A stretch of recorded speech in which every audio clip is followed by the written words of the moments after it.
Bonjour à tous, bienvenue dans votre My Ninja Academy. Aujourd'hui, nous allons parler de Boruto qui passe un contrat avec le serpent le plus fort après avoir été expulsé de Konoha. Si vous souhaitez voir plus de choses sur Naruto dans notre chaîne, laissez vos pouces en l'air et abonnez-vous pour rejoindre notre Académie Ninja. Et Ninja, avant de continuer la vidéo, je vous demande de vous abonner à notre chaîne.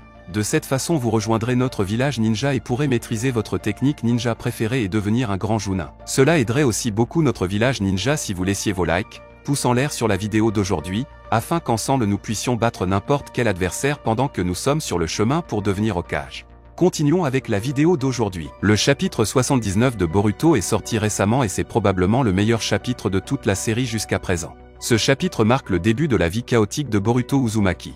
Il y a longtemps, les fans savaient que l'avenir de Boruto Uzumaki était sombre. Momoshiki avait prophétisé qu'un jour, il serait confronté à une perte énorme et que tous ceux qu'il aimait dans son cœur ne seraient plus avec lui. La signification exacte de la déclaration de Momoshiki n'était pas claire et la grande majorité des fans en ont conclu que tous ses proches allaient mourir. Cependant, ce chapitre explique enfin aux fans ce que Momoshiki voulait dire exactement. Dans le même temps, le chapitre 79 de Boruto a également déclenché la plus grande catastrophe dans la vie de Boruto, devenant de loin le plus grand rebondissement dans l'histoire de tout le manga. Il ne fait aucun doute que les fans auraient adoré ce chapitre, car il avait beaucoup à dévoiler. Mais surtout, de nombreuses questions subsistent quant à l'avenir de notre shinobi. Boruto va-t-il devenir un renégat? Deviendra-t-il encore plus fort et retournera-t-il à Konoha, peut-être pour tuer Eda et reprendre tout ce qui lui a été pris par Kawaki? Aura-t-il de nouvelles invocations? Quelle sera leur puissance? Parlons de l'avenir de Boruto et de la façon dont il peut revenir à Konoha non seulement avec Garaga, mais aussi avec le serpent le plus puissant de tous après son expulsion de Konoha. Dans le chapitre précédent de Boruto,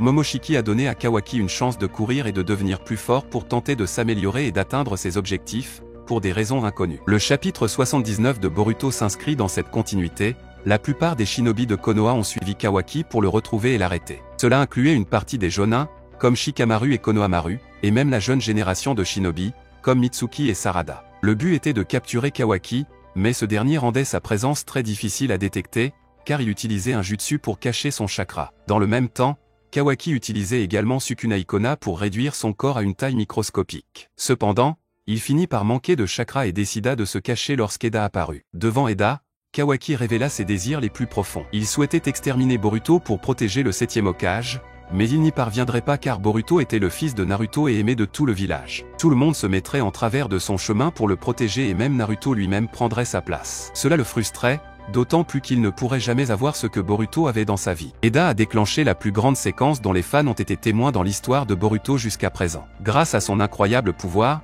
elle a pu réécrire l'histoire en utilisant la capacité divine de l'Otsu. Momoshiki explique ensuite que la technique qu'elle a utilisée est bien un shinjutsu et qu'elle lui a permis d'altérer la mémoire de tous les habitants de la planète. En fait, Boruto et Kawaki ont échangé leur place. Dans l'esprit de tous, Kawaki était désormais le fils du 7e Hokage et de Hinata Hyuga, et il s'appelait Kawaki Uzumaki. Pendant ce temps, Boruto a pris la place de Kawaki en tant qu'étranger aidé par Naruto Uzumaki. Konoha se souvient de Boruto comme d'un enfant ingrat qui a rendu la gentillesse par la trahison et a tué le 7e Hokage. Une fois qu'Eda a utilisé ses pouvoirs, les fans ont vu presque tous ceux qui poursuivaient Kawaki agir de façon étrange. Au lieu de chercher à localiser Kawaki, ils ont commencé à chercher à localiser Boruto. Mitsuki, en particulier, était furieux de voir Boruto. Il a immédiatement mobilisé le pouvoir du mode sage et a commencé à attaquer Boruto de toutes ses forces. Selon lui, Boruto avait dépassé les bornes et mis sa patience à l'épreuve. Pour cela, Boruto allait devoir souffrir. À partir de maintenant, l'avenir s'annonce très sombre pour Boruto Uzumaki.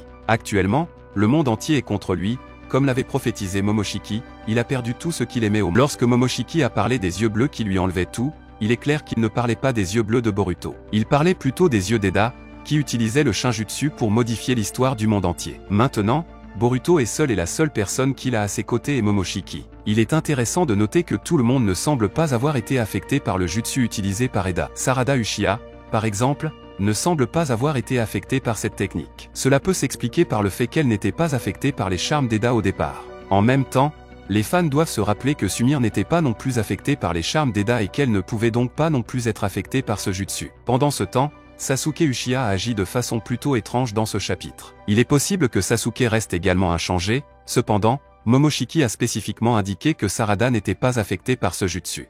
Il sera très intéressant de voir comment les choses vont se dérouler à partir de maintenant. Il ne faut pas oublier que le saut dans le temps de la série Boruto est très proche. Cela signifie que Boruto va bientôt s'échapper du village et que Kawaki va y rester pour devenir plus fort. Tout compte fait, Le chapitre 79 de Boruto a été phénoménal du début à la fin et les fans s'en souviendront pendant de nombreuses années. Mais que pouvons-nous attendre de ce futur? Eh bien, nous pouvons nous attendre à ce que notre protagoniste soit prêt à quitter Konoha et à se sauver, mais avec la promesse qu'il reviendrait pour tout reprendre en battant Eda, Damon et Kawaki. Nous ne savons pas quel rôle Code prendrait dans ce monde, mais il pourrait s'en prendre à Boruto maintenant que les rôles ont été inversés. Mais jusqu'à quel point Boruto peut-il devenir plus puissant? Issu de deux lignées puissantes, Boruto est un prodige, considéré comme capable d'accomplir tout ce qu'il tente en un temps remarquablement court. Ayant hérité du génie de son grand-père paternel et de l'imprévisibilité de son père, il a obtenu le meilleur résultat de sa classe lors de ses examens de Jonin, et est considéré comme bien au-dessus du reste de sa génération avec des prouesses de niveau Chunin. En tant que Jonin,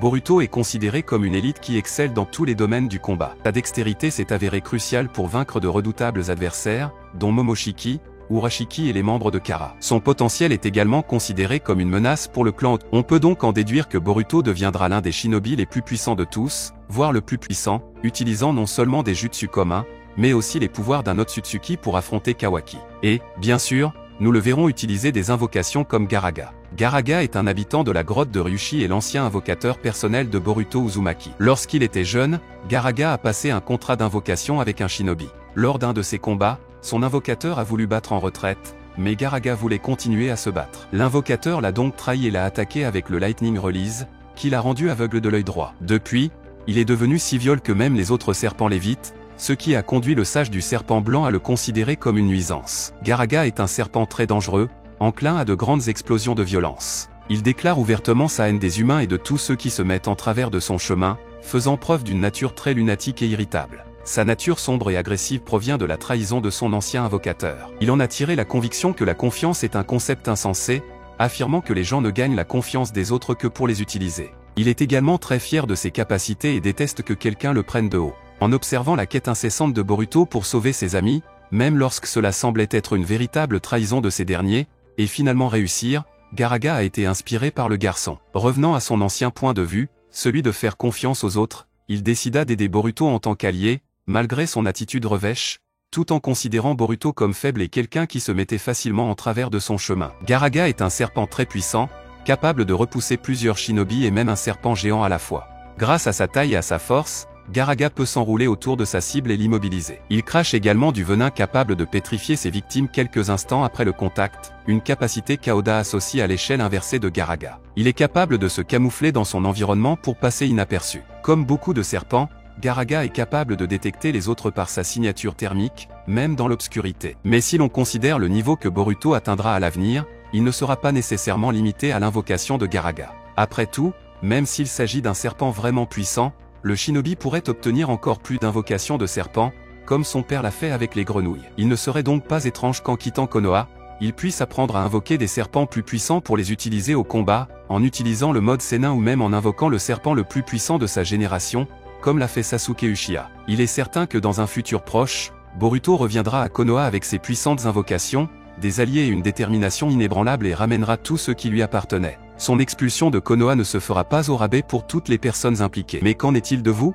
Quel avenir espérez-vous pour notre garçon Uzumaki? Laissez-le dans les commentaires. Voilà, j'espère vraiment que vous avez apprécié cette vidéo. Si vous avez des suggestions de vidéos, n'oubliez pas de commenter ci-dessous, parce que je les lirai toutes comme je le fais toujours. N'oubliez pas non plus de laisser un like si vous avez aimé la vidéo et n'oubliez pas de vous abonner et de sonner la cloche pour ne pas manquer le contenu de votre Ninja Academy préféré.